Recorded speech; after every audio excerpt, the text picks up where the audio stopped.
ચૂંટણીમાં અનેક કામાદાઓ વચ્ચે ભાજપ પરિવર્તન પેનલની વિજય પતાકા લહેરાઈ। કુલ 14 બેઠકો, 11 ભાજપ પરિવર્તન પેનલ, અણદાભાઈ પટેલ પેનલ 3। છેલ્લા 1.5 વર્ષથી સહકારી રાજકીય ક્ષેત્રે સતત ચર્ચાના ચકડોળે રહેલ કાંકરેજ તાલુકાના અગ્રણી વેપારી મથક થરા માર્કેટયાર્ડનો કબજો કરવા માટેના યેનકેન પ્રયત્ન થયા છતાં પણ રાજકીય કે સહકારી ક્ષેત્રે પ્રયત્ન સફળ ન થતા છેવટે સામાન્ય કર તારીખ 20/3/2025ના નિયામક શ્રી ગાંધીનગરના જાહેરનામાથી જાહેર થઈ। તેના પછી પણ કોર્ટ મેટર ચાલતા વેપારી મત વિભાગની 4, ખેડૂત મત વિભાગની 10 અને સહકારી ખરીદ વેચાણ વિભાગની 2 એમ કુલ 16 બેઠકોમાં ખરીદ વેચાણ સહકારી મંડળી વિભાગની 2 બેઠકો રદ થતા ગત તારીખ 30/6/2025ના વેપારી મત વિભાગની 4 અને ખેડૂત મત વિભાગની 10 બેઠકો માટે થરા માર્કેટમાં ભારે ઉત્તેજના ઉત્સુકતા વચ્ચે ચુસ્ત પોલીસ બંદોબસ્ત હેઠળ શાંતિપૂર્ણ વાતાવરણમાં મતદાન સંપન્ન થતા સહકારી રાજકીય અગ્રણીએ રાહતનો દમ લીધો। મતદાન પછીની ગણતરી અટકળો, આક્ષેપો પ્રતિ આક્ષેપો વચ્ચે આજે તારીખ 1/7/2025 મંગળવાર સવારે મતગણતરી માર્કેટયાર્ડ ખાતે જિલ્લા રજિસ્ટર ડીવી ગઢવી તેમજ તેમની ટીમની સીધી દેખરેખમાં ચુસ્ત પોલીસ બંદોબસ્ત સાથે શરૂ થયેલ, જેમાં વેપારી મત વિભાગના કુલ 62 પુરુષ મતદારોએ મતદાન, જ્યારે ખેડૂત મત વિભાગમાં કુલ 4713 સ્ત્રી પુરુષ ખેડૂત મતદારોએ મતદાન કરેલ। તે મતપેટીઓના સીલ ખોલતા જ વેપારી મત વિભાગમાં ભાજપ પરિવર્તન પેનલના 3 વેપારી પ્રતિનિધિ, જ્યારે પૂર્વ ચેરમેન અણદાભાઈ પટેલની પેનલના એક પ્રતિનિધિ વિજેતા જાહેર થયેલ। ત્યારબાદ ખેડૂત વિભાગની 10 બેઠકોના પરિણામમાં લોકોને ભારે તાલાવેલી હતી। એ શું થશે ત્યારે મતપેટીઓ ખુલતા જ ભાજપ પરિવર્તન પેનલના 9 ખેડૂત પ્રતિનિધિઓ વિજેતા બનેલ, જ્યારે પૂર્વ ચેરમેન અણદાભાઈ પટેલ પેનલમાં 2 જ વિજેતા થયેલ, બાકીના તમામ 8 ઉમેદવારો હાર્યા હતા। રિપોર્ટર અલ્પેશ ગોસ્વામી, કાંકરેજ। બજાર સમિતિ થરાની સામાન્ય ચૂંટણી અન્વયે આજરોજ મતગણતરી હાથ ધરવામાં આવેલી।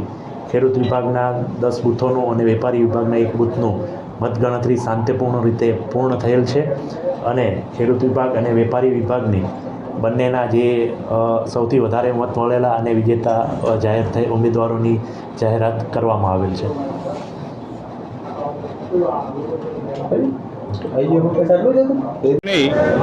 નું આજે પરિણામ હતું। ભારતીય જનતા પાર્ટીની મેન્ડેટવાળી જે ઉમેદવારો હતા એ તમામ ઉમેદવારોએ સ્પષ્ટ અને જ્વલંત બહુમતીથી વિજય મેળવ્યો છે।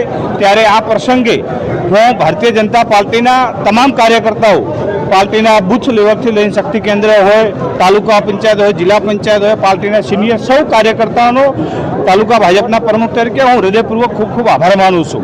આ શક્તિ, આ પ્રોત્સાહન અને આ બળ આપવા માટે ભારતીય જનતા પાર્ટીનું ગુજરાત પ્રદેશનું શીર્ષ નેતૃત્વએ જે આ નિર્ણય લીધો એના માટે હું પ્રદેશ અધ્યક્ષ આદરણીય શ્રી CR પાટીલ સાહેબ, અમારા માર્ગદર્શક અને સંગઠન મહામંત્રી સન્માનીય શ્રી રત્નાકરજી, અમારા ઝોન પ્રભારી સન્માનીય શ્રી રજનીભાઈ પટેલ સાહેબ અને ગુજરાત સરકારના પૂર્વ મંત્રી અને આ તાલુકાનું નેતૃત્વ જે એમને શ્રેષ્ઠ રીતે પૂરું પાડી રહ્યા છે એવા બનાસકાંઠા જિલ્લાના યશસ્વી અધ્યક્ષ આદરણીય શ્રી કીર્તિસિંહજી વાઘેલા સાહેબ, અમારા જિલ્લાના 3 મહામંત્રીઓ અને તાલુકાના તમામ શીર્ષ નેતૃત્વનો અમે હૃદયપૂર્વક ખૂબ આભાર માનીએ છીએ। જય હિન્દ, જય ભારત। નટવરભાઈ પટેલ, તાલુકા ભાજપ પ્રમુખ। ની વાત કરું તો છેલ્લા 1 વર્ષથી ચૂંટણી લડાતી હતી, વહીવટદારની નિમણૂક કરી હતી। વહીવટદાર છેલ્લા લગભગ 11 મહિનાથી વહીવટ કરી રહ્યા છે।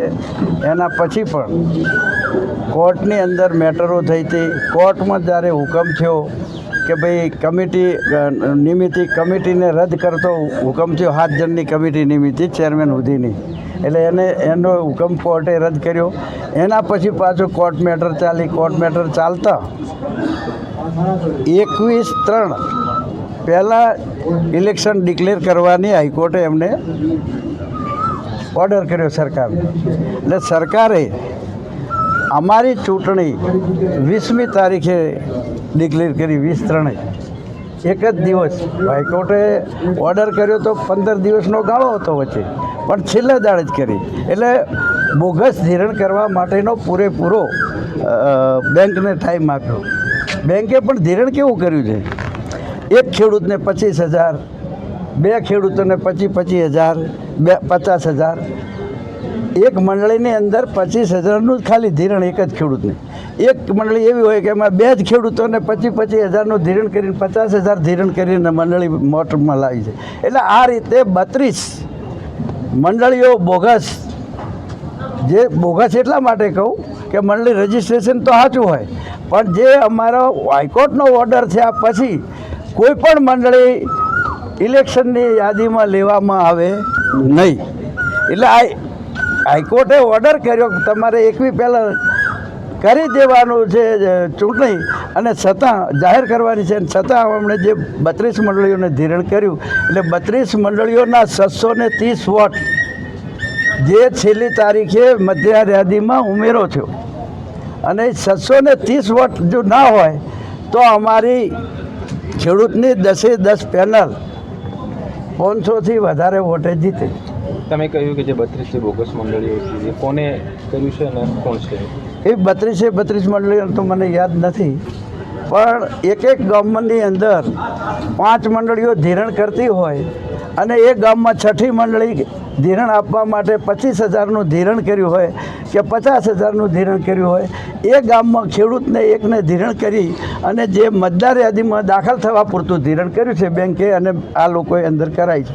એવા ગામ ગણાવું તો મને અત્યારે યાદ નથી, પણ બુકોલી છે, પછી નોણોટા છે, પછી રવિયાણા છે, ચોંગા છે, હે ખીમાણા છે, આવા ઘણા ગામ છે. એ ગામોની અંદર ખાલી એક ખેડૂતને 25,000, 2 ખેડૂતોને 20-40,000 આ રીતનું ધિરણ, એક જ ખેડૂતને કદાચ 50,000, એક જ ખેડૂતને 1 લાખ રૂપિયા. એટલે આ બોગસ કહેવાય. જે પ્રકારે સહકારી કાયદાની અંદર ચૂંટણી હાઈકોર્ટે ડિક્લેર કરી હોય એના પછી જે ધિરણ થયું હોય એ ખરેખર મતદાર યાદીમાં ઉમેરો કરવા માટે થયું હોય, અને એ એવો ઉમેરો થયો હોય તો એવી મંડળીઓ મતદાર યાદીમાં દાખલ ન કરવી જોઈએ. એવા કોર્ટના જજમેન્ટો પણ છે. કોર્ટે પણ એવું કીધું છે કે રિઝલ્ટમાં તમારે જો ઓછો ડિફરન્ટ પડે તો તમે કોર્ટમાં ફરી એનું રિઝલ્ટ પટકારી શકો છો. તમે કોર્ટમાં પડકારવાના પણ છો. ઓકે સર, તો જે પરિણામ આવ્યું જેને અમે કોઈ રિકાઉન્ટિંગ હા, અમે રિકાઉન્ટિંગ માગ્યું છે, અમને આપ્યું નથી.